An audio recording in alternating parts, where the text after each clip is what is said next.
Game Week 38 updated transfer plans. Game Week 37 is finally finished with. My team has cracked the top 50k and it's time to decide for my one free transfer whether I go brave with a lowly owned player or play it safe and keep myself within the top 50k. Going to discuss all of that in today's video. So as always, make sure you do drop a like for the final time and hit that subscribe button. Without further ado, let's get into today's video.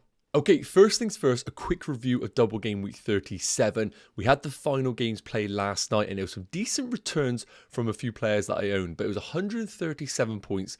Really happy with the game week in the end. It could have been a little bit better, in particular if the likes of BRUNO Fernandes played that first game and Petrovic didn't concede that last minute goal against Brighton. A little bit devastating there, but all in all, really happy with the bench boost. I can't really complain. And it's given me about a 10, 11k green arrow to 46k in the world. So I'm going into game week 38 with one free transfer. Obviously, as you can see, the two transfers that I made were basically forced due to injury with Fabian Schär and Harry Maguire. So my team is looking strong. We're going to go into a minute on how my current team is looking. But look, 46k. It's a big decision now whether I try and be a little bit brave and try and maybe get myself past 40k, maybe into the 30s, or do I just play it safe, keep myself within the top 50k and say to myself, that is a good season. So let's go into my plans now for game week 38. So without any transfers made, here is how my current game week 38 team is looking. One free transfer, 1.3 million in the bank. Now, first up, we need to address that Ederson did go off around the 65th, 70th minute in their game in game week 37 against Spurs. So we don't actually have an official update whether he is going to be available. Now, I really hope he is going to be available because I know the ownership of Vardial, Kyle Walker, Akanji is going to be really big in the final game week. And if I don't have any involvement in that Man City defence and they do keep a clean sheet, it is going to be really bad on the overall rank. So I'm hoping it wasn't a concussion substitution, because if it was, it means he's officially ruled out for the game on Sunday due to the gap that they allow players to recover. So it's not the end of the world. I definitely would have Petrovic come in as an auto sub, but if we get no clarification, I'll simply start Ederson and then we can reassess, and obviously Petrovic will just auto sub in, no problems. Looking at the defence, I've got the double Arsenal defenders. There's no complaints there. I'm more than happy with them, even though I think it could be quite a tight affair against Everton. And Pedro Porro, look, defenders this year have been pretty woeful, and there's no way I'm using my one free transfer to get rid of a defender to bring in another one, considering there just aren't many appealing routes to go to. And I think Pedro Porro does offer a nice balance of potential clean sheet against an already relegated Sheffield United team and the potential of attacking returns. So I'm happy with the back three, no reason to use the free transfer there. In terms of the midfielders, well, the players that just do not need to leave this team. Cole Palmer, obviously, and he's even a captaincy deliberation. Phil Foden at home against West Ham, fighting for the title. He is stuck in. And Son, I know he's been disappointing recently, but there's no way I'm getting rid of Son with an away game against Sheffield United. So those three are locked in. The two that are up for grabs right now are going to be BRUNO Fernandes and Gordon as a potential one free transfer. And we'll come down in a minute in the different directions that I could go with my team. In terms of the front three, Haaland and Jackson absolutely locked in this team. I know Jackson didn't score last night, but he's still a great pick. And Isak, I love him. He definitely might start for me. But there is another route that I could go where he actually becomes a bit of a sacrificial lamb for me to actually afford one of the best FPL players of all time. So let's come on to my plans now, but that is how I'm currently looking without any free transfers. So as I mentioned, with my one free transfer, I am definitely using it to bring in a midfielder. I just think that is the best value player that you can bring in at this point in the season. I don't really see any forwards that I necessarily want to bring in. I do like the look of Nkunku, but being tripled up on Chelsea, I would either have to sell Nicholas Jackson to go sideways to Nkunku, or I would have to sell maybe Petrovic in goal as part of a -4 just to bring Nkunku in, and that is not appealing. So a midfield transfer makes complete sense, and it would be at the expense of either BRUNO Fernandes or Anthony Gordon. So taking a look at the options right now that we have, I've separated them into the safe options, the lowly owned options, and the 4-point hit option. So first up, what I would quote as the safe picks. I think Arsenal is the safe route to go for. Look, they're a team that are fighting for the title. You know exactly what you're getting with them. And these are the two that I would consider right now. Saka is the absolute safe option, no shadow of a doubt. I know he has a slight knock, but I would expect him to start.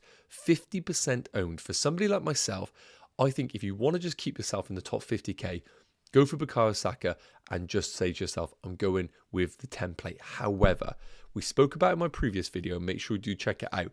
We looked at the underlying numbers of Havertz, Odegaard and Saka, and Havertz was coming out on top over the last 10-15 game weeks. With him playing as a number 9 and only 9% owned, for me, there's no question marks. If I'm going to be going for an Arsenal midfielder, it is going to be for Kai Havertz in this safe department. Now, take a look at the lowly owned players. The big thing that we need to remember is that the Game Week 38 games all kick off at the same time. There is a real solid possibility that we're going to get some team leaks before the deadline. And one of those that could be quite important is going to be whether Leandro Trossard does start for them. Now, I fully expect him to do so on the left of that front three, and at 3% owned, and with his record recently, I actually think that's a really good punt for the final day of the season, maybe even the best punt. The only problem, he never goes past the 70th minute. We see Martinelli always come on for him, so he is a little bit of a minutes risk, but I think he probably starts. And if you want kind of the ultimate punt, I think Leandro Trossard really is that for an Arsenal team that we know for certain they're going to be fighting to the end in this game. Whereas other games where there isn't really any jeopardy, you could argue that it becomes a bit more of a friendly match, a bit of a training game if it does get a little bit of a hand. Now, Elise is the other one in this lowly percent column that I'm really interested in. 2% owned, and he has been in incredible form since his return from the injury. Now, I spoke about teams that have nothing to play for, and quote unquote, Crystal Palace falls under that bracket. However, we need to remember they've only recently appointed their manager, and he isn't going to be in a position where he's going to say, lads, have the day off. I think he's really looking to stamp his authority in this Crystal Palace team, finish the season strong in preparation for a pre-season where hopefully he can keep some of his star players. And I think with Crystal Palace playing against an Aston Villa team who are now confirmed 4th place, they can't get 3rd, they can't get 5th, they're locked in, they had a few celebrations a few nights ago. I wouldn't be surprised if Crystal Palace put a few goals into Aston Villa. So I really like Elise as the lowly owned punt. And I do think, really, if I was going to go Arsenal, even if Trossard was confirmed fit, I would go for Havertz. But Elise is the one that could tempt me away from Kai Havertz if I aren't truly interested in getting a piece of that attack, if it could be maybe a bit of a tighter affair against Everton. Now, the one that I really need to decide on right now is going to be Mo Salah. This would be part of a 4-point hit, and we will discuss that in a minute when I come on to my team. I can't go straight to him, unfortunately, so I would have to downgrade someone like an Alexander Isak to bring in Mo Salah. Now, the narrative is Klopp's last game is at Anfield. We could see a 5-6, 7-0 scoreline, but another thing could argue is Klopp maybe plays a few of his old favourites in the team. He gives them a bit of a run out and he kind of treats it as a bit of a exhibition match, a farewell game, a testimony. And for that reason, I love Mo Salah. I really do think if anybody's going to score a hat-trick, it could be him this week. But because of the uncertainty of how the atmosphere is going to be, it could be a nervous tension, it could be a sad atmosphere, I feel like I'm now moving away from Mo Salah, especially for a 4-point hit, because it would require you then captaining him. And after seeing this West Ham defence and what Erling Haaland could do, I just feel quite scared going against Erling Haaland, as that really could decimate my rank. So even though I was tempted previously, I'm now moving away from Mo Salah as my pick. So let's take a look at my team and the 3 different routes that my starting 11 could look like, and hopefully it will help you. So here's my Game Week 38 transfer plans. I'm going to show you 3 different starting 11s depending on what direction I do take it, because I think these are really, really close. So first up, draft number 1, and I'm going to start them all off with how my team is looking without any transfers to give you a real idea of who I'll be getting rid of. So the first one is I get rid of Bruno Fernandes, as we previously discussed, and I bring in Kai Havertz, and he comes in for Anthony Gordon. Anthony Gordon is currently yellow flagged in the game, saying about an ankle injury, but I don't actually know the severity or whether that is actually accurate. So at the time of recording, I'm just going to assume that Anthony Gordon is actually available to play. So first up, I sell Bruno Fernandes for Kai Havertz and I go with this starting 11. I would probably choose Alexander Isak over Gordon just because of the penalties, but if there was a slight doubt that maybe Eddie Howe was going to give Callum Wilson a bit of a farewell game with maybe rumours of him leaving and Isak's minutes could get affected, then maybe I might be tempted to start someone like Anthony Gordon over him. But This is currently my favoured way. I sell Bruno Fernandes for Kai Havertz and I go out with this starting 11. Now, the other route that I could do, and again, sticking to this draft, is to get rid of Bruno Fernandes and bring in someone like Michael Elise. Again, I don't have any investment in the Arsenal attack, but could it be a bit of a nervy game for them potentially? Whereas I think there are definitely goals in this Crystal Palace game. So the other route, I simply sell Bruno Fernandes for Michael Elise, and the team looks like this. Now, going into draft number 2, to give you a little bit of context, there's a different route that I could take this team. So I actually have the exact amount of money to sell Anthony Gordon rather than Bruno Fernandes for Kai Havertz. So this makes the team quite interesting, because while I would have this team, I actually wouldn't play this team. I would bring in Bruno Fernandes and bench Alexander Isak. Now, a little bit controversial, but this would be my almost high upside move. Bruno Fernandes' ownership is going to really plummet over the next few days because people are using him to go towards an Arsenal midfielder. But I could actually go slightly different. I could sell Anthony Gordon, who I think is a great player, but I'm not expecting a huge return against Brentford, and then sell him for for Kai Havertz, and I start Fernandes over Isak. It means I bench Alexander Isak, but I do get the lowly ownership of both Bruno and Kai Havertz. And when I look at this team and the starting 11, I actually feel more attracted to this team rather than the first one of going for the 3-4-3 formation. So if I had to say to you right now, I have to lock in my transfers, I actually do think Anthony Gordon to Havertz and starting Bruno Fernandes over Alexander Isak is actually the route I would go for.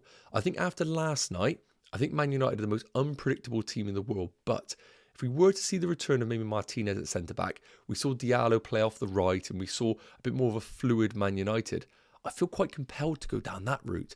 Maybe I am getting a little bit ahead of it, and Man United regress back to their usual selves of losing 4-0 against Brighton, but at the time recording, me being a little bit more adventurous for my team, this is how it would fall. Now, in terms of draft number 3, if I was to see some really promising signs that Mo Salah could come back to his usual self and deliver, if I wanted to go down that -4 route, just for a little bit of context, this is what I would do. I would sell Bruno Fernandes for Mo Salah, and then I would downgrade, as we've spoken about, Alexander Isak for Muniz, and of course I would start Mo Salah, and the team would look like this. And again, it looks really strong, but what I would have to do is put the captaincy on Mo Salah with the vice captaincy on Erling Haaland, and that's my big issue right now.